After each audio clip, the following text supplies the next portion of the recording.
26 de agosto, quarta-feira, sejam bem-vindos a mais um episódio do Mercado Flash. Eu sou o Pedro Pimparel Serafim e, como sempre, é um prazer enorme estar aqui para vos dar as atualizações mais fresquinhas do mercado nacional e internacional. Malta, os recados recorrentes que vos temos dado para subscreverem ao nosso canal estão a fazer efeito. Chegamos ontem aos 90 mil subscritores e estamos a 10 mil de chegarmos então aos 100 mil, o nosso grande objetivo. Para termos aqui uma plaquinha também do YouTube significativa aqui na nossa redação. Seria muito especial para nós. A verdade é que a comunidade do Mercado Flash e do 00 está a crescer a cada dia que passa e agradecer-vos também por isso. Sem mais demoras, vamos então a um episódio. Temos muitos assuntos para falar. A novela Palhinha tem finalmente o ponto final, é oficial, novo reforço do Benfica, os encarnados têm então um novo 6, um novo pêndulo então para o meio campo. As águias revelaram os valores, nada de novo, não é? 14 milhões fixos, mais 5 milhões em variáveis, o médio de 31 anos assina um contrato válido até junho de 2030 e a cláusula de rescisão fica estabelecida nos 50 milhões de euros.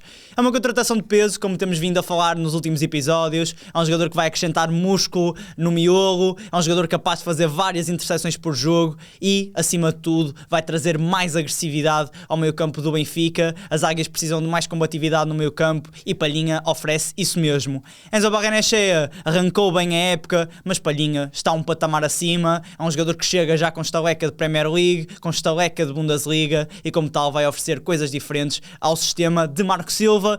Será o porta-voz das ideias do técnico português e eles que trabalharam juntos entre 2022 e 2024.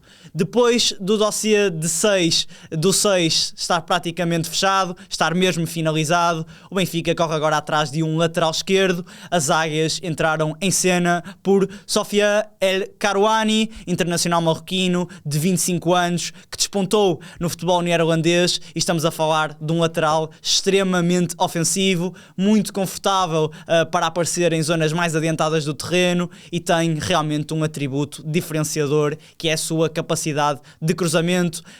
Na última temporada ao serviço do Utrecht, aliás, nas últimas 2 temporadas ao serviço do Utrecht foram 27 assistências, um número verdadeiramente escandaloso, porque em 2 temporadas como lateral esquerdo somar 27 assistências não é comum, é fora da curva, mas é um jogador que realmente iria acrescentar muito pendor ofensivo e ele que tem tido uns últimos meses bastante complicados. Seguiu para o Al-Qadisiyah a custo zero, mas segundo os relatos da imprensa árabe não se tem realmente adaptado à realidade do país, ainda não somou qualquer minuto em competições oficiais, está fora da lista de inscritos. Isto pode parecer estranho, mas eu já vou explicar os motivos para isto. A verdade é que a Liga Saudita tem um limite de 8 estrangeiros por ficha de jogo e o Al-Qadisiyah tem 14 no seu plantel e jogadores já com um estatuto bastante significativo. O Al-Qadisiyah tem no seu plantel Julian Weigl, Otávio, chegou agora também o Tirrani Reinders, não é? Um jogador que chegou proveniente do Manchester City. Enfim, tem sido muito complicado para El Karouani entrar então nesta lista de opções e, como tal, um empréstimo até podia ser algo interessante para o clube, porque acabaria por não perder então o seu ativo e ele acabaria por continuar a somar minutos num panorama também bastante competitivo. No plantel encarnado há Samuel Dal, que tem sido a opção prioritária então, primordial então de Marco Silva, e José Neto, que está numa fase de maturação, por isso El Karouani chegaria ou para ser opção para Samuel Dal, mas eu genuinamente acredito que caso o Benfica fosse mesmo atrás de El Karouani, seria um jogador para assumir a titularidade. Estamos a falar de um lateral que chegaria para jogar no imediato e que poderia ser mesmo poderia mesmo fazer uma dupla bastante interessante com Prestiani ou com Sheldrup. Seria um jogador que apareceria muito em zonas mais adiantadas, a passar por trás então do extremo e que era capaz de somar várias assistências no futebol português. Estamos a falar de um jogador com valor de mercado de 15 milhões de euros e que tem um contrato até junho de 2029. Monchef Zekri já é um negócio finalizado, é o novo lateral esquerdo então do Sporting. Estamos a falar de um jovem lateral marroquino de apenas 17 anos, que chega proveniente do Mechelen, da Bélgica. Zekri assina um contrato válido para as próximas 3 temporadas, até 2029. Os Leões desembolsaram cerca de 3 milhões de euros pelo passe deste defesa, que fica então com uma cláusula de rescisão de 80 milhões de euros, um valor que já é bastante habitual o emblema de Alvalade colocar. Chega para ser a sombra de Maxi Araújo, não é? Ricardo Mangas tinha esse papel na temporada passada, mas acabou por seguir neste mercado para a Itália, para o Monza. Apesar de ter a idade, Zekri já tem 20 aparições como profissional na primeira divisão da Bélgica e, a meu ver, será uma aposta clara para o futuro, mas acabará por ter minutos já na equipa de Rui Borges, aos poucos, a espaços, se calhar numa fase inicial, mais nas taças. Vamos entrar agora no capítulo do Futebol Clube do Porto, deixar já a nota que a oficialização de Sek Fofana vai ficar para amanhã. Eu já tinha feito esta lista previamente, e como tal o anúncio oficial será então falado no episódio de quinta-feira.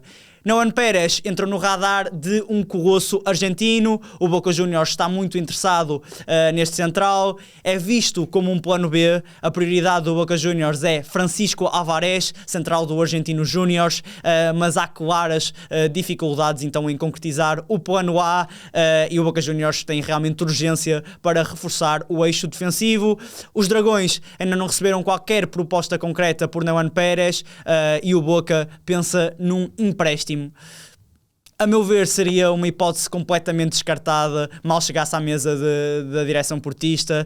Estamos a falar de um jogador que está finalmente de regresso após uma lesão grave no tendão de Aquiles e que já mostrou que já teve uma chance com Francesco Farioli no 11 como lateral esquerdo e agarrou-a de forma exemplar. Foi titular contra o Rio Ave nos Arcos, marcou um golo e realmente soube agarrar a sua oportunidade, e eu acredito que será uma solução para o plantel, não como titular, não é? A dupla Bednarek-Kivior parece estar consolidada. No lado direito há Alberto Costa e há Martim Fernandes, que partem claramente na linha da frente para assumir o lado direito da defesa, mas conta claramente para o técnico italiano. O Porto certamente não irá largar assim tão facilmente. Noan Pérez tem um voo de mercado de 12 milhões de euros e um contrato que se estende até junho de 2029. Francisco Moura. Tem corrido a informação de que o Hamburgo está em negociações avançadas por Francisco Moura. O 0-0 sabe que a situação não é bem assim. Vamos por partes. O emblema alemão está realmente interessado no Francisco Moura, isso é ponto assente. Acredita na qualidade do defesa, acredita que o que aconteceu no ano passado foi apenas uma má fase. No entanto, os Dragões querem 10 milhões de euros pelo lateral, um valor que o Hamburgo não quer atingir. Tem sido uma situação recorrente neste defesa, esta situação. Francisco Moura tem interessados em Inglaterra, em Itália, na Alemanha, o 0-0 sabe, mas os clubes não estão realmente dispostos a atingir os 10 milhões de euros exigidos pela direção azul e branca. Atenção, não é? Estamos a falar de futebol, o panorama pode mudar nas próximas horas, o emblema germânico pode mesmo passar o cheque de 10 milhões de euros nas próximas horas, mas a situação atual é esta. Há uma forte possibilidade de Francisco Moura ficar mais um ano na Invicta, depois de uma temporada realmente difícil, não é? Marcada pelos erros na recepção ao Sporting, aquela mão que deu o penalti que foi então convertido por Luís Soares, e na Luz, que passou algumas dificuldades para Dodi Lukebakio, num jogo que acabou por terminar empatado, que os Dragões estavam a ganhar por 2-0 até um intervalo, mas que a situação acabou por ter uma grande reviravolta, entre aspas. Francisco Moura tem tudo para voltar a dar a volta por cima. A verdade é que ele apresentou uma versão bem diferente no Famalicão. É um jogador com várias características interessantes. As coisas não têm funcionado no Porto, pelo menos não funcionaram nesta última temporada, mas é um jogador que é apetecível ao olhar de vários clubes espalhados pela Europa. Francisco Moura tem valor de mercado para o 0-0 de 9,5 milhões de euros e um contrato que se estende até junho de 2029. Vamos entrar agora numa onda de oficializações. O Estoril Praia anunciou a saída de Iandro Orellana para o Cádiz, para a segunda divisão espanhola. Os valores do negócio não foram revelados, mas o vínculo estende-se até 2030. Orellana, que fez 45 partidas pelos Canarinhos, repartidas então por 2 anos, marcou apenas um golo, mas foi um autêntico golaço nos arcos, aos 90, que deu a vitória do Estoril. Foi um golaço. Eu fui ver ao YouTube, que eu já não me lembrava deste golo, mas é uma bola que sobra no ar. Orellana recebe de peito e atira com o pé direito, uma autêntica obra de arte do médio do Estoril. Ele que foi titular indiscutível com Ian Castro, mas estava a ser suplente, utilizado agora neste início de temporada com o Vasco Matos. Estamos a falar de um médio defensivo que volta então agora ao seu país de origem, um jogador formado no Barcelona. O Académico de Viseu anunciou a contratação de Valeri Fernandes, um nome sonante no futebol espanhol. Chega a custo zero, proveniente então do Real Zaragoza, assina um contrato válido por uma temporada. Estamos a falar de um jogador espanhol de 26 anos, com mais de 80 jogos na La Liga. Ele que atuou na equipa principal do Girona entre 2018 e 2024. Curiosamente, estreou-se na La Liga frente ao Atlético de Madrid, uma equipa que na altura tinha Griezmann, Diego Costa ou mesmo Rodri, vários nomes de relevo nos colchoneros durante essa estadia de Valeri Fernandes. Ele que foi emprestado posteriormente ao Mallorca, antes de assinar pelo Real Zaragoza. Na última temporada foram 19 jogos na turma do segundo escalão espanhol, acabou por ganhar a titularidade com o decorrer da época, e estamos a falar de um jogador polivalente, capaz de jogar como lateral ou extremo, seja pela direita, seja pela esquerda, ocupa 4 posições do terreno e como tal poderá ser uma peça muito, muito útil aos viriatos. É uma contratação muito interessante, veremos se será opção já na recepção frente ao Futebol Clube do Porto.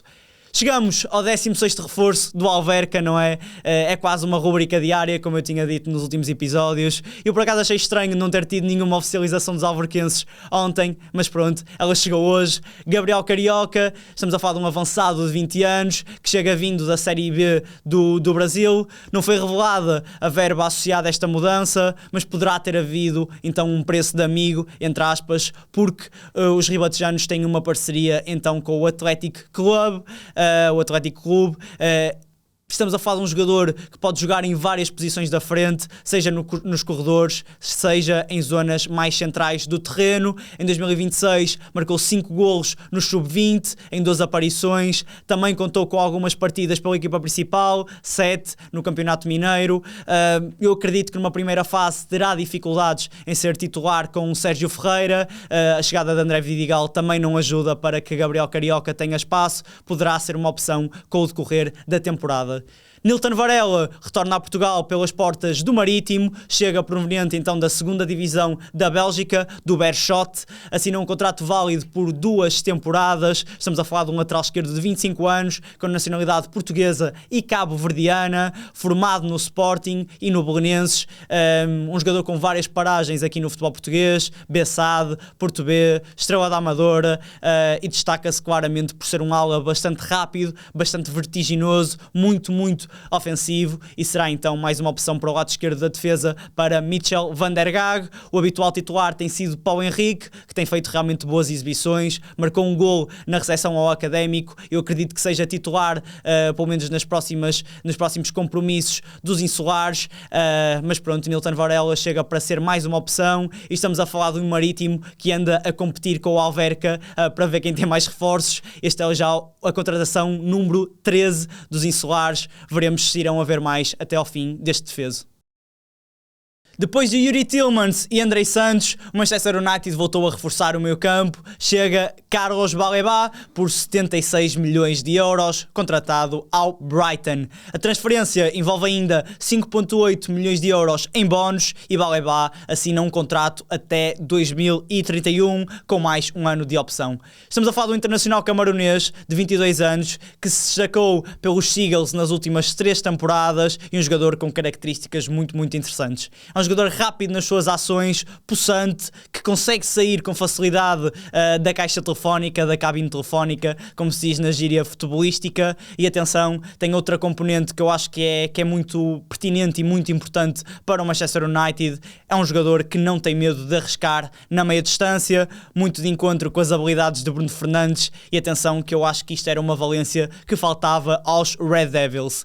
Baleba está a recuperar de uma lesão no tornozelo e só ficará totalmente recuperado no final de setembro. Manchester United, que precisa de ajuda o mais depressa possível. Foi um arranque de temporada bastante conturbado, derrota no terreno do Hull City na primeira jornada da Premier League, mas atenção que é uma equipa que tem tudo para dar a volta por cima.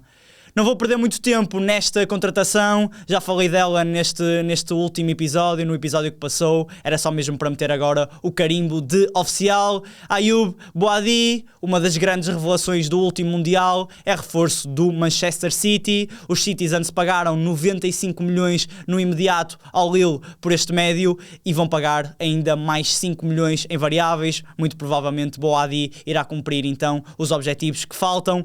Estamos a falar do adolescente mais caro de sempre, contratado por um clube inglês, e estamos a falar de um jogador que irá assinar, ou que assinou, um contrato válido por 5 temporadas, vai vestir a camisola 32, e atenção que tem sido uma semana muito, muito agitada para o Manchester City, saídas de Omar Marmoush, de Savinho, todos a caminho do Tottenham. Savinho já oficial, Marmoush irá ser nos próximos dias, e Nico Gonzalez, que também está então na porta de saída. Vão chegar agora novos reforços aos Citizens, certamente. Já chegou o Boadi, fala-se também de Enzo Fernandes. Veremos se a transferência do argentino irá mesmo ser concretizada.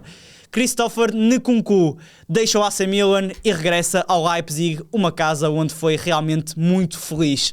Empréstimo de uma temporada, a opção de compra está cifrada nos 28 milhões de euros, caso o emblema germânico decida que Nkunku é para continuar na Bundesliga. Estamos a falar de um avançado de 28 anos, formado no PSG, que viveu a melhor fase da sua carreira durante os 4 anos que esteve então no Leipzig. Era considerado uma das grandes promessas do futebol mundial, tinha somado 35 golos, atenção a estes números, 35 golos e 16 assistências na época 2021-22, números muito, muito expressivos, e acabou por ser na altura adquirido pelo Chelsea por 60 milhões de euros no verão de 2023.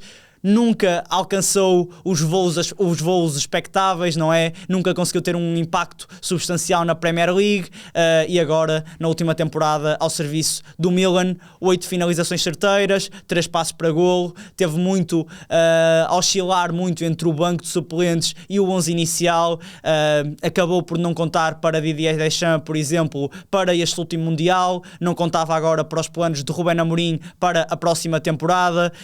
E veremos se conseguirá reencontrar-se com a sua melhor versão na Bundesliga, num sítio onde já foi muito feliz. Qualidade não lhe falta, é um avançado muito móvel, muito certeiro. Nkunku tem tudo para ser realmente uma arma muito, muito interessante para o RB Leipzig.